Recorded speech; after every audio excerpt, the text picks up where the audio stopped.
Pardon. Teşekkürler. Kürsan 24'ten Ömer Sönmez. İki sorum olacak. Birkaç gündür sosyal medyada bir fotoğraf karesi paylaşılıyor, tartışılıyor. Eski İçişleri Bakanı Mehmet Ağar, Engin Alan, Korkut Eken ve MHP lideri Devlet Bahçeli'nin çağrısıyla cezaevinden çıkan organize suç örgütü lideri Alaaddin Çakıcı'nın birlikte çekilmiş bir fotoğrafı paylaşılıyor. Susurluk ve faili meçhul cinayetleri adları karışan bu isimler üzerinden sosyal medyada işte derin devletin fotoğrafıdır diye tartışılıyor. Bu fotoğraf karesi hakkında ne söylemek istersiniz? İkinci sorum ise İsveç Dışişleri Bakanı geçtiğimiz hafta Ankara'daydı.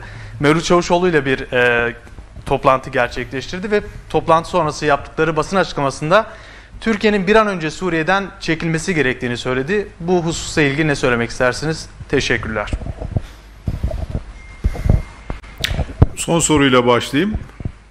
Herhalde Türkiye'nin Suriye'de ne yapmasına karar verecek olan İsveç değildir. Ülkenin çıkarları doğrultusunda Suriye'de ne yapması gerektiğine karar verecek olan bu ülkenin kendisidir.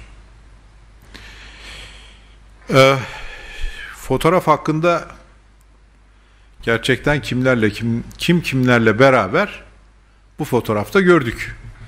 Ülke kimler tarafından yönetiliyor?